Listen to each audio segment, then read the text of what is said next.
as well. It's been loud in this building. We'll head to join OKC right after our show, but NBA Today is live in Minnesota at the Target Center after what might be the last game of the season in this very building. Alongside Janae Agumake, Brian Windhorst, Kendrick Perkins. Is that petty? No, I'm saying I love it. No, it's real. Okay. Well, if that was petty, I might just be looking at a hard truth here after what we saw last night. We had predicted that this would be the closest game that we had seen thus far in the series, and we were absolutely right in this one. Let's take you there right now. This is what went down in Target Center. Listen to what Chris Finch told his team to focus on again in this one that they did so well in that Game 3 beatdown.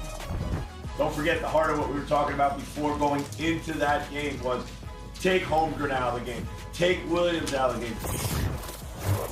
Well, they struggled to do that. Early on, Minnesota not able to accomplish that. Look at this. Chet Holmgren with the block on Rudy Gobert. OKC comes the other way and then gives it up to Jalen Williams. It was one of 6 threes that he'd hit on the night, Shanae. Look, it was J-Dub's day, and I think of the song, I'm a movement by myself, but we're a force when we're together. When they're together, they're 1-2 punch. They are hard to keep in front. SGA was cooking, but J-Dub, I love how aggressive he was as the number 2, but now looking like a number 1 in their hearts. And that was one of the questions coming into this series. SGA right here attacking the basket, goes all the way to the cup for the finish. Gilgeous-Alexander Williams, they combined to score or assist on 51 points in the first half here, Perk. We go ahead to the fourth quarter. It was closer than we have seen in this series thus far, but this is when the Thunder Big Three would fully take over. Absolutely, and shout out to Coach Dagnall for going small, putting Chet Holmgren at the 5. I called him out before the game and told him he needed to rise to the occasion, and he did just that. And I love this cousin-on-cousin matchup here. Nickeil Alexander-Walker had a heck of a game, but right there, it's SGA who gets the better of him. And that brings us to today's play of the game, brought to you by Dave & Buster's. Gilgeous-Alexander, he drives here, he loses control, but then goes through the legs of McDaniels. I mean, I knew as soon as I saw SGA's eyes on this replay that this was going to be going in here. Elite camera work by our crew. Absolutely. Shout out the best crew in the game here, and that pass by SGA that somehow J-Dub had to make.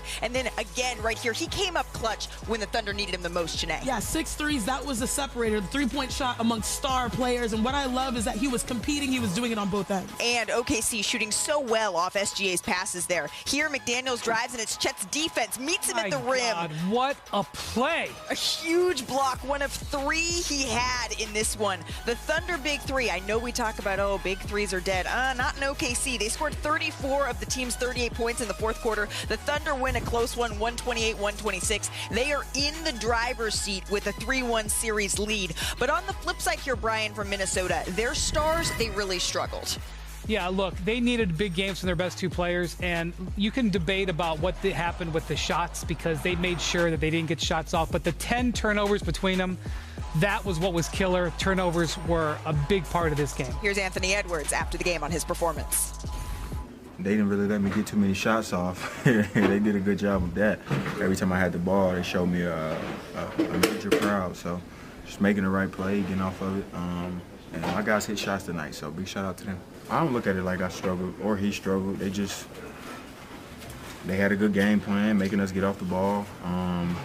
Especially for me, man, they was super in the gaps. I made the right play all night, so I don't really look at it like I struggled. I didn't get enough shots to say I struggled, so that might be how you guys look at it. But yeah, I didn't struggle at all. It's just I made the right play. Do you agree with Ant's assessment there, Perk? I do. It was, look, they scored 126 points. Right, they shot over 50% from the field, over 40% from the 3, and they made him make the pass to make the others beat him. Right, and look, we can't be mad at Anthony Edwards. Who did the Thunder play last series? Jokic. We all agree he's the best player in the world. That was the worst series of his career. The worst series of his career. 9 shots in Game 7. Yeah. So, I mean, they just did an excellent job, and if you want to look at the tape, I got some tape here. You want to run the tape, run the footage. Here you go right here. Now, look, Luke Dortz, a linebacker, fighting through screens, staying connected. Chet Holmgren did a great job of hedging out. Now, he split it. Look, Alex Caruso, the unsung hero, then all of a sudden they hitting the floor, diving for the loose balls. Cason Wallace, he's starting up, he's touching Anthony Edwards up. Everybody's tied on the string. Look at Jalen Williams. He's ready to switch right now.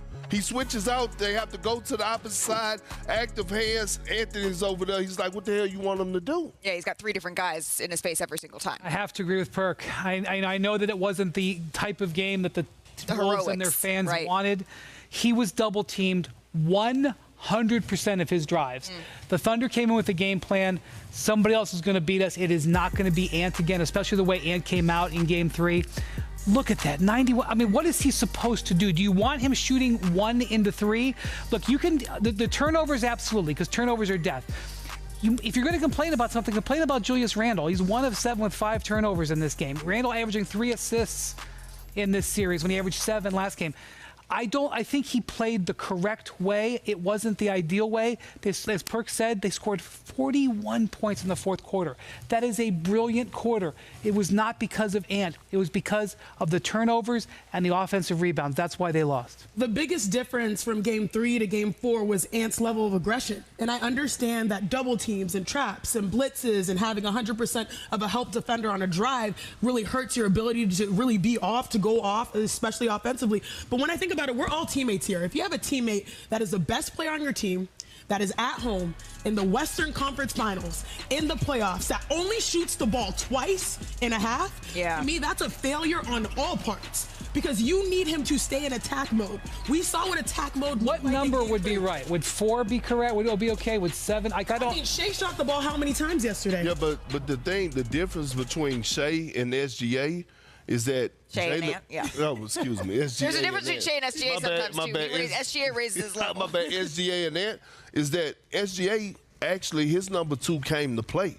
So that relieved pressure off of SGA and allow him to cook. I know, but we heard the sound of Finch before the game saying our game plan is shut down Holmgren and Williams, and we know the game plan for the Thunder was shut down Shea. I don't think shut down Ant. I don't think you can compare the two of them.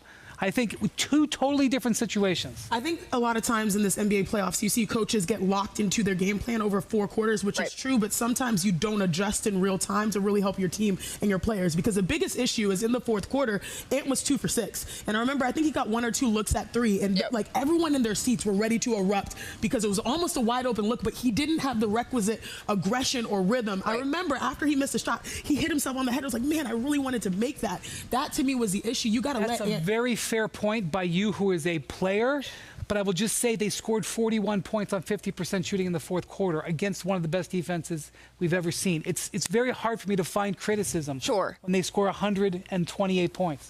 But when you're looking at the fact that Anthony Edwards and Julius Randle, we'll put him in here too, had 6 points in the fourth quarter, and when you look at SGA and just J-Dub, not even putting Chet into the equation, they had 25. That is where the criticism comes in. 41 points. I have a tight question. Scored 41 talking about in-game adjustments, I know playing him off ball helps, but sometimes when he does have the ball, you saw good things coming. Game 3. And if you're going to trap him, if you're going to trap him, well, maybe he brings it up, you isolate him so he can get downhill, get to the rim, and feel a little bit more comfortable. Those were the issues that I had because I loved his unselfish nature. He was making the right play. Everything that you're saying is right.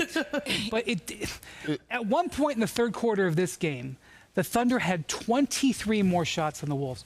23. It's unsurvivable. The fact that it was even close was amazing for the Wolves to even get it that. And it felt down the stretch like it really was. And then you look back, there was 0 lead changes. 0 lead changes in the fourth quarter because every single time the Thunder, or rather the Timberwolves would hit a big shot, which they did, the Thunder would come back and answer. We know SGA is the MVP, but last night, Jalen Williams, Chet Holmgren, to your point, they were huge. The 3 of them, they combined to score 95 points. That's the most by any Thunder trio in a playoff game since the Thunder moved to OKC in 2008. Let that sink in. KD, Russ, and James, they never did that as teammates in a playoff game. And last night in his post-game press conference, Thunder coach Mark Dagnall, he gave me a very straightforward answer when I asked about his team.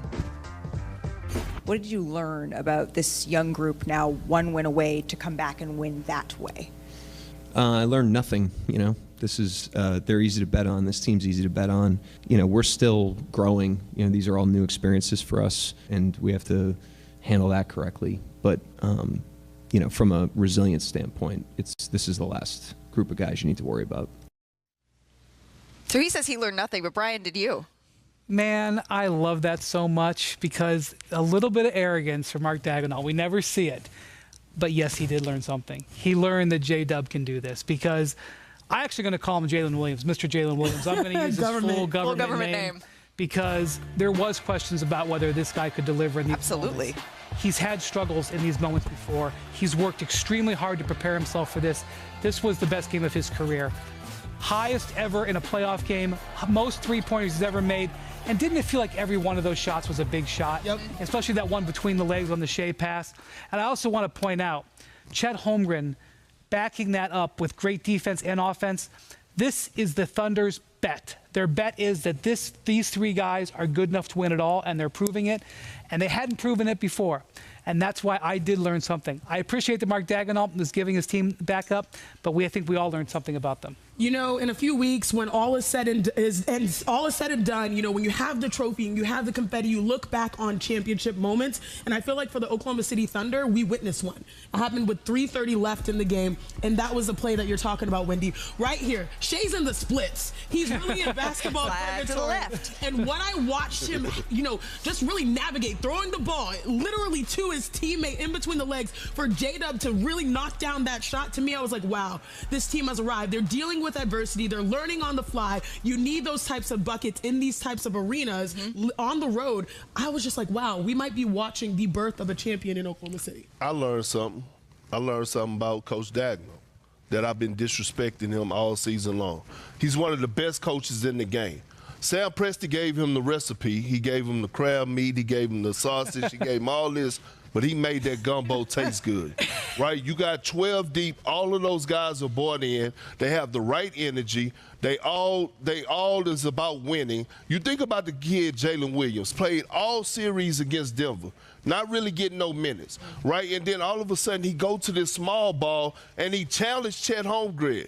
Chet Holmgren in this series before last night had 2 block shots. Yep. He had 3, and he had a monster night offensively, outplaying Julius Randle. That's what you call making in-game adjustments. And so you got to give this man a lot of credit. And Malik, what you said on the call? They didn't even know who he was when he walked in. I was going to say, in the 50-11 shows that I hosted leading up to this series, right, how many times have I asked the question, well, who's going to be the second best player for the Thunder? How many of us have questioned whether or not Jalen Williams could and would step up? Well, sir, he did, and that spells trouble for the rest of the league. Perk, you got me craving gumbo now. Still to come on